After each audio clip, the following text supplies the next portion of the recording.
So welcome, Loraine Green, to Go Solar Virginia. Go Solar! And Loraine is with Sigora Solar. And how long have you been with Sigora, Loraine? Actually, I'm just about at my year anniversary, I think, this week. Okay, okay. And can you tell us a little bit about what got you interested in solar in the first place? Well, I have a background in other types of renewable energy technology development, and if anybody's followed solar for the since the 60s, it is a very long runway to bringing it to commercial development.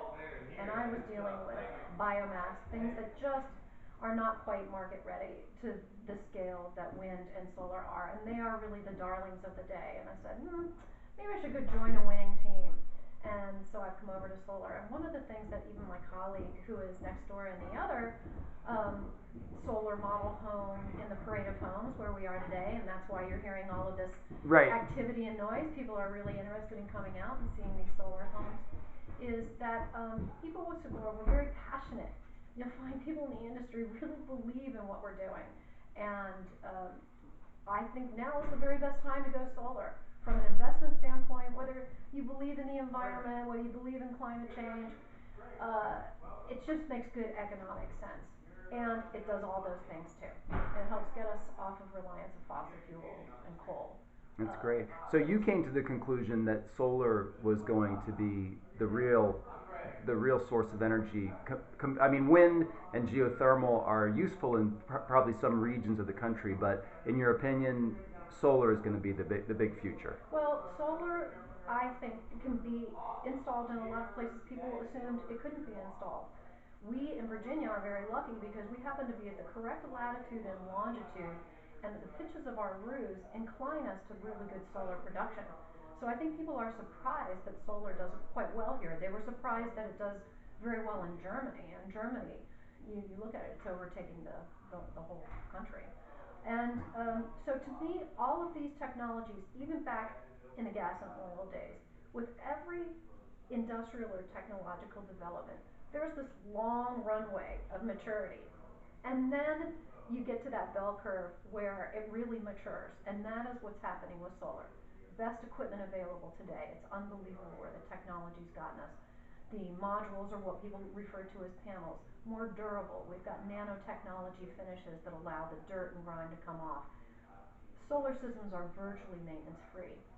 We pack more wattage in a smaller amount of space in each module, so we're able to compress sizes that allows people with smaller homes to be able to get solar as well. So it's just that right juncture of maturity in terms of technology and the economies. There are incentives in other states. In Virginia, there's not. But to me, the true cost of solar is still a fair price. Sigora just gained the ability to offer financing for a lot of folks. That was the sticking point because generally you either had to pay cash or get a home equity loan, and that left a lot of the market out. Now that we're able to offer flexible financing, great terms, no penalty for prepayment, that allows a segment of the population that couldn't afford solar to afford solar. And you're talking about payments around $100 a month, somewhere in that neighborhood. That's great. Now, if you're talking about an initial upfront cost, let's say someone could afford just to install it initially, that would pay for itself in about 20 years if you no, the payoffs are much better nowadays. Okay. So if we were to run the numbers, and remember, everything is different. The three things that we look at, our design constraints are, how much space do you have? Roof space or ground space, because we do ground mounts as well. Okay. What is your consumption? Because the utility companies do not let us oversize systems. We try to look at your annualized consumption, how much demand for electricity that you have, and we size to that. For some folks, they can afford 100% offset. We can achieve 100% offset. Others, anything is respectable that you can offset because it's lowering your utility bill and locking in, kind of giving you a hedge against inflation in your utility cost. And then, of course, budget. That's really important. So we look at all three of those factors. The other thing that determines how long a system takes to pay for itself is how productive it is. We have technology today in inverters that allows us to install even in shady situations. However, if you don't have super high production, it takes longer for the system to pay for itself. But we're talking anywhere from 7 to 12 years typically. 8, 9 years, 10 years is very typical of residential payoff. And after that, it's all net savings in your pocket. Yeah, that's huge. That's just huge. Yeah. And solar pays for itself in a number of ways. So first of all, you're getting the solar offset of your electricity bill every month at whatever level that we've set it. So let's say you here in this model home, it's a 50% offset. And that is because the folks who bought it, even though it's quite a large home, it's super insulated, very highly efficient because it's a brand new home. And a couple has bought this model. So the builders were talking about installing more solar and going completely 100% offset, but it would actually go over their production. So even at 50% offset, their bill is down at $24, and this is a 3,551 Yeah, square this foot is a big house. massive home. Yeah. So the other thing I want to explain to folks is even if you're 100% solar offset, as long as you're connected to the grid, which is how we work, especially here in Virginia, you remain tied to the grid, your utility company, you must pay your minimum monthly basic charge. So if you're in Dominion, it's around $7, plus you pay basic taxes.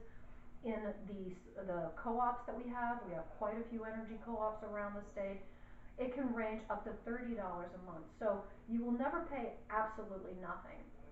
You'll have to pay your basic connection charge, but literally you could have negative credits. You could be overproducing in certain parts of the year and not have a bill, and then in the less productive parts of the year, those credits are banked and you draw down on your credits. Okay, now that is when you're connected to the grid, right? Now, so is the most common installation is one where people are connected to the grid. Two questions on this. Are there some installations you do that are not connected to the grid at all?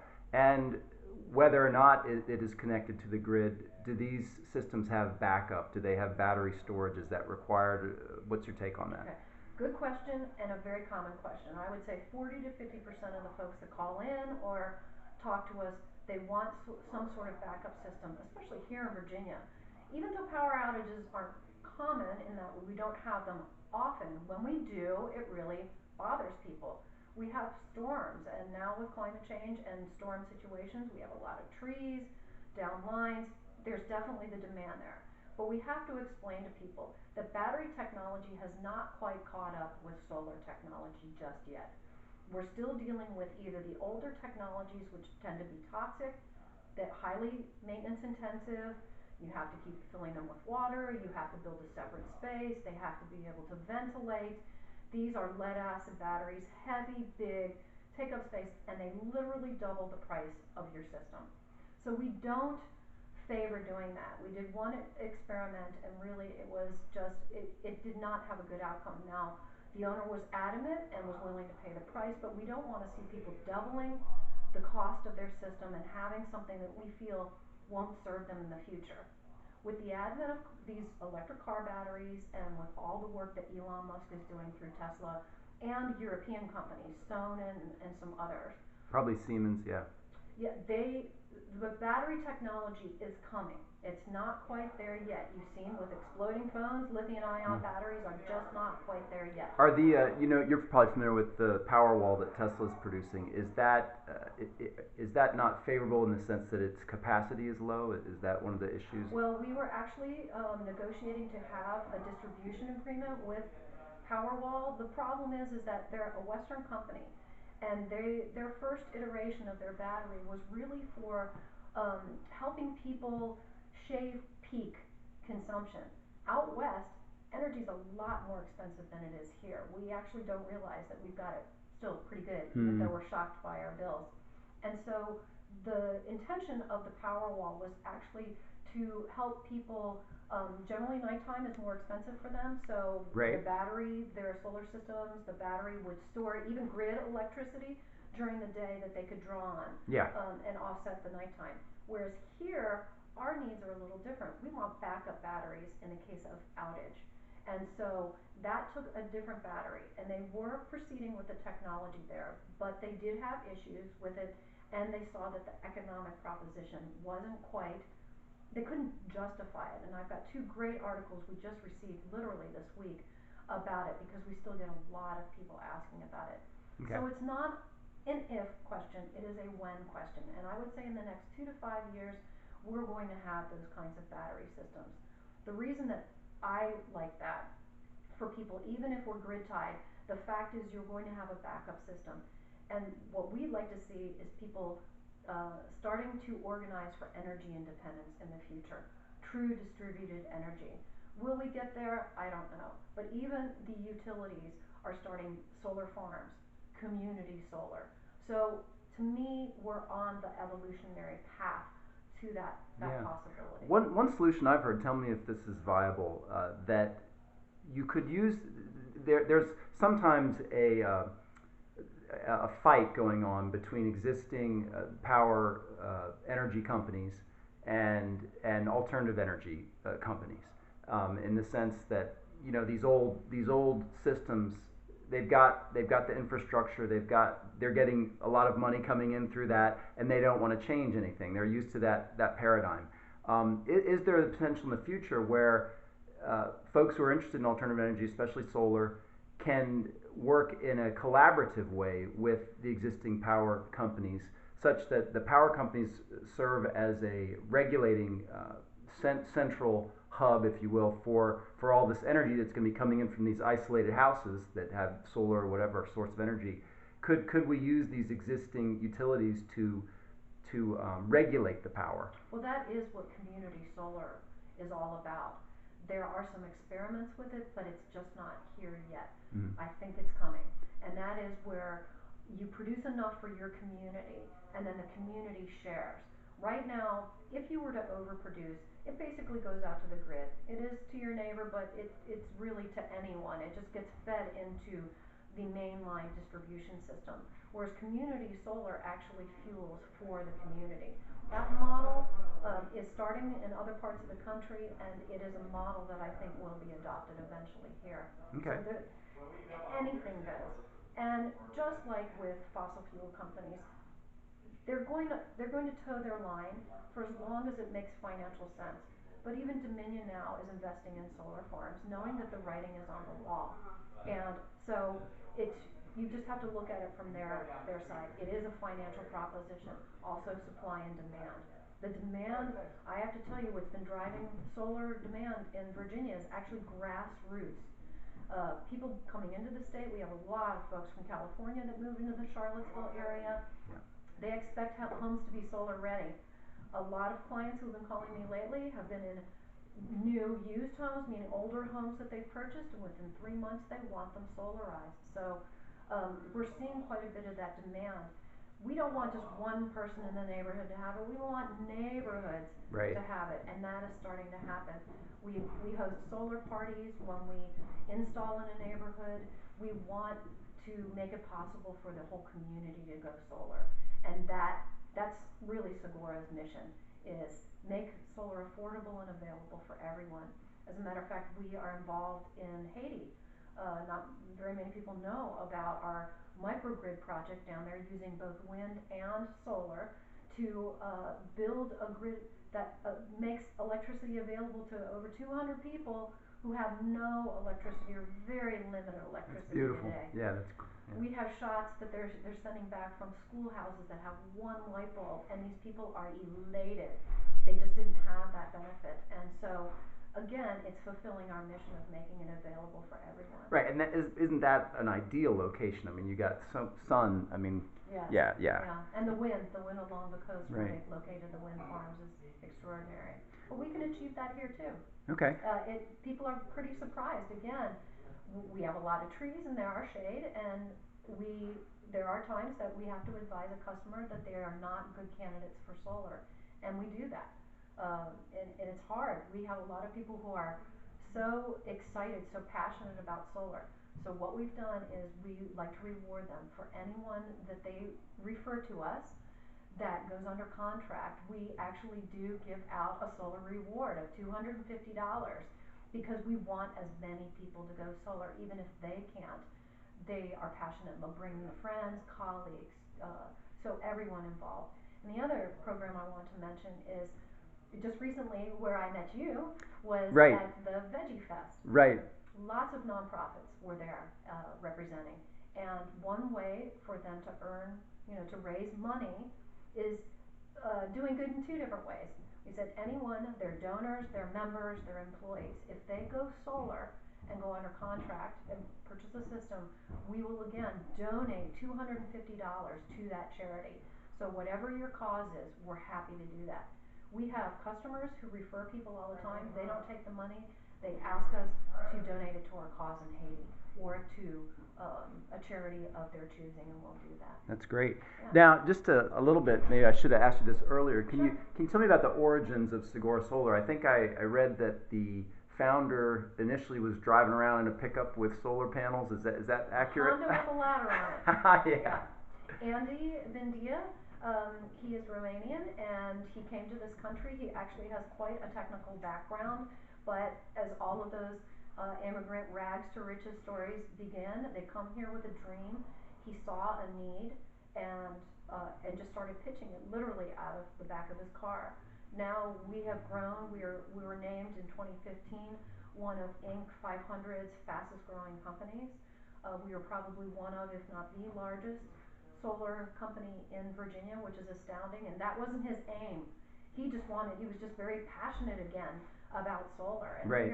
he had a partner, and then it grew, and before you know it, we have a full-blown company. We have quite a large warehouse, all solar, Yep. in the Waynesboro area. All right. We have an office in Richmond, and we will be establishing an office in Charlottesville.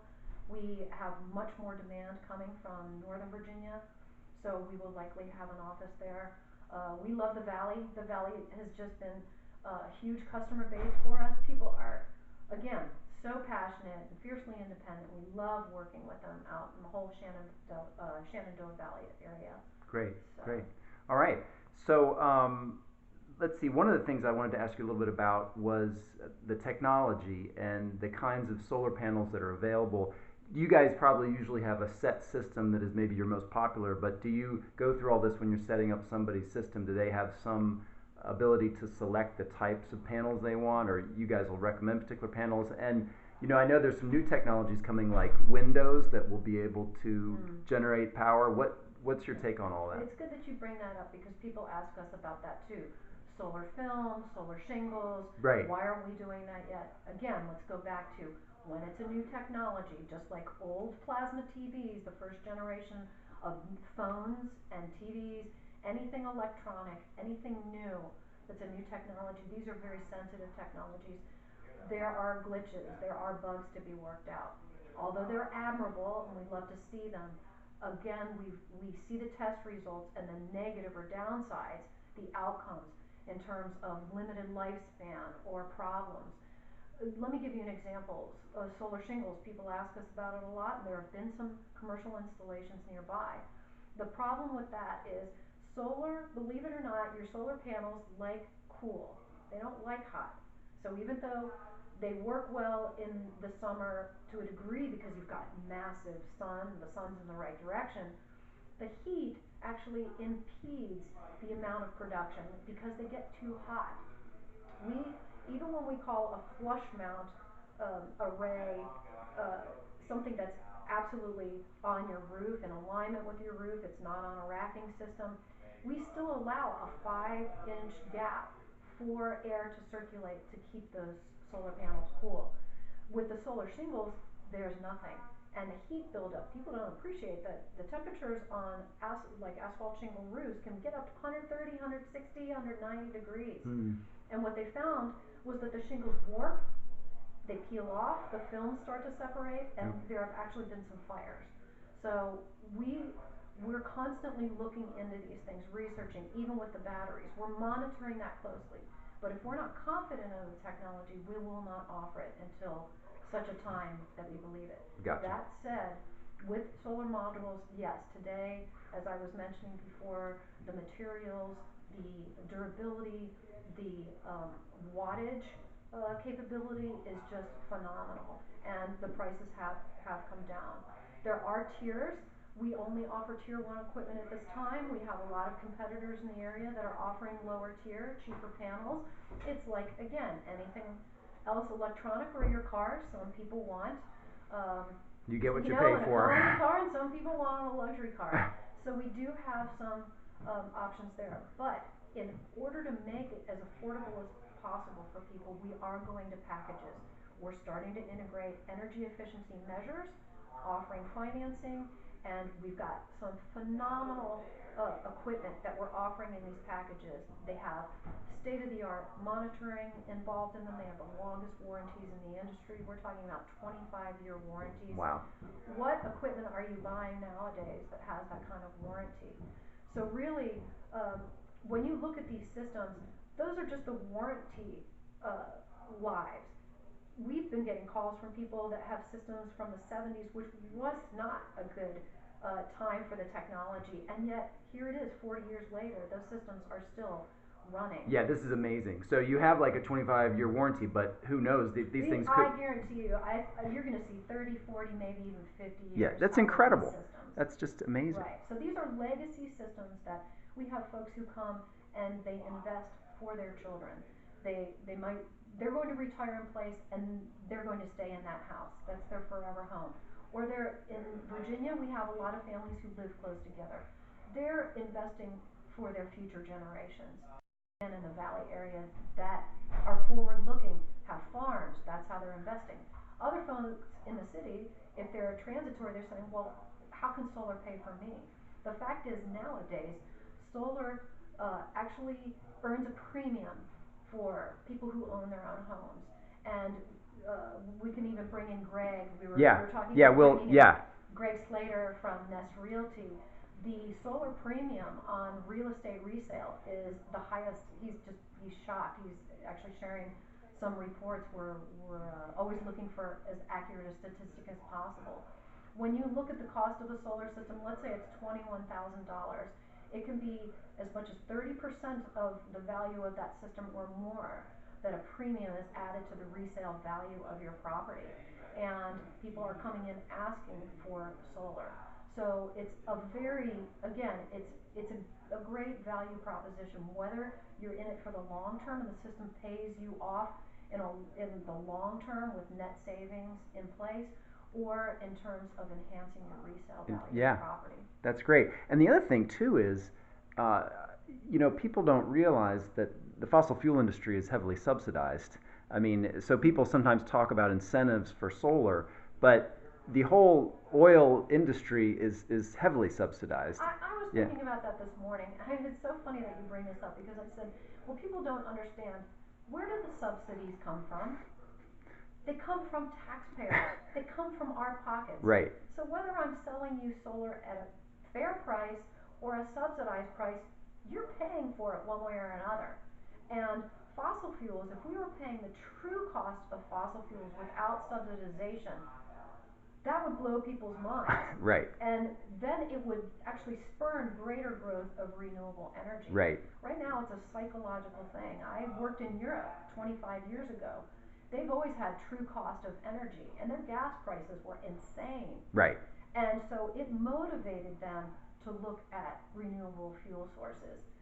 So people ask about, oh, well, Virginia doesn't have incentives.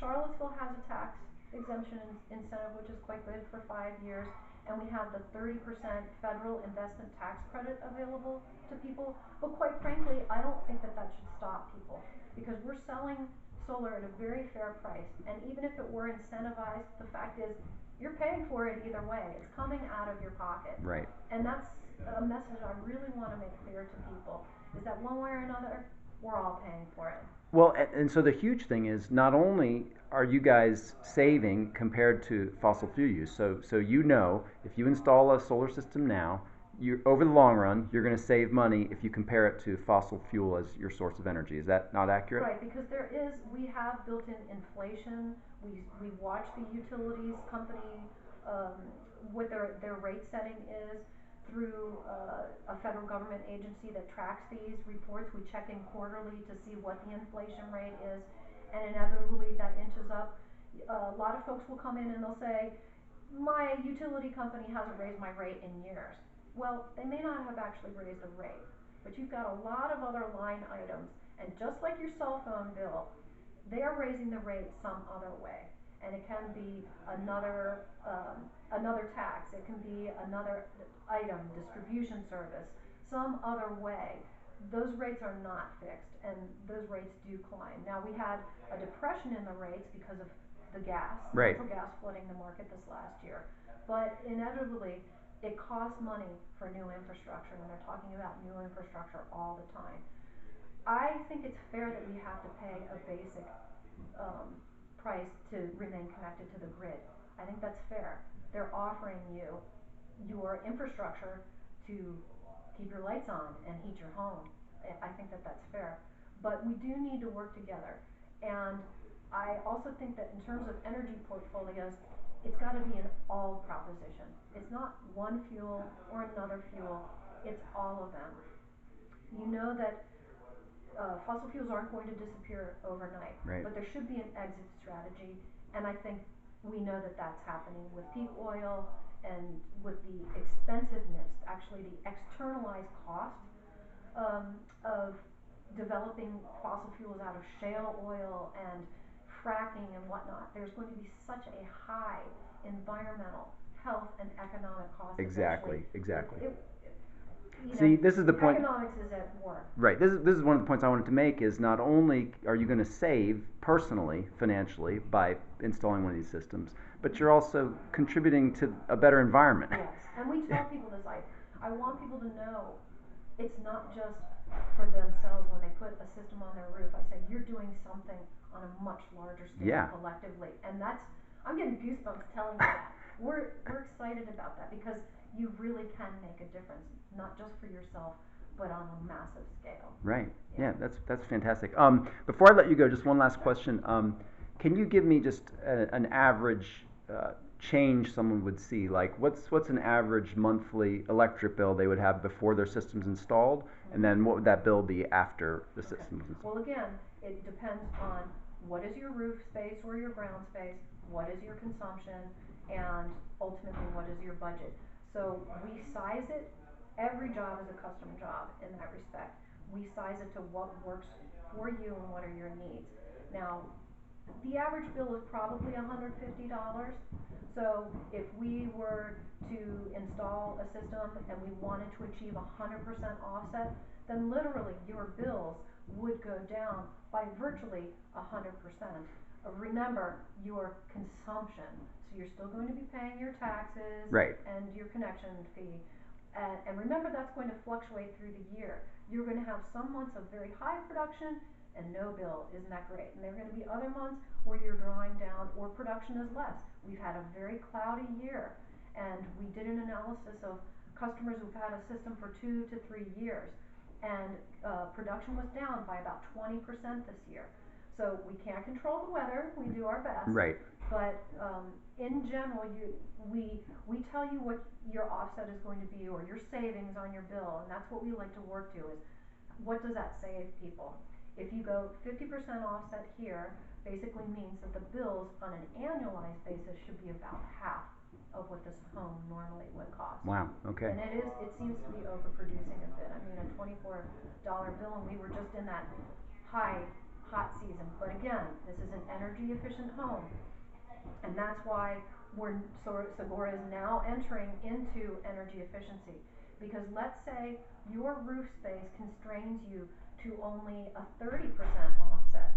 Well, if we take energy efficiency measures and you get 25% efficiency, we can achieve 50% offset because your consumption has come down.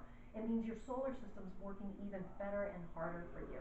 It's covering more of your consumption. That's great. Can you break down for me a little bit what these measures are for efficiency, increased efficiency? So we have a menu, and this is so new, believe it or not. I just got it this week at our Tuesday sales meeting. It is things, what we're looking at is what is the biggest bang for folks' bucks without getting extraordinarily expensive. Great. When I'm talking to people, they're generally thinking windows, which is the most expensive and the least productive. What we're looking at is where you lose the most is out your roof, your ceiling, and in from your floor, and leakage. So we're talking about tightening up the thermal envelope, starting to insulate pipes and water heaters, Also looking at openings. Insulation is one of the best bangs for your buck. Of course, we're talking about light bulbs and doing things of that kind, but really you're talking about your thermal envelope. That's what's going to give greatest value. So those are the kinds of measures that we're going to offer folks Great. in conjunction with installing solar on their home. Okay. I also wanted to ask you about comparing installing a system with a house that's being built from scratch to an existing house that could be a very old house that people are deciding to put in a solar system. Right, and there are historic homes we've even installed on. So each is a case by case basis. We try to be as least invasive as possible in terms of how we're running our conduit.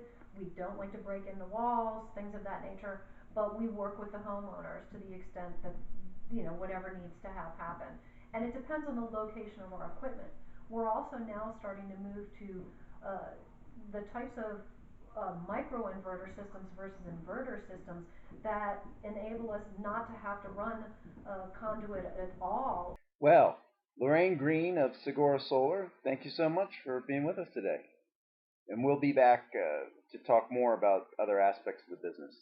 Thanks very much.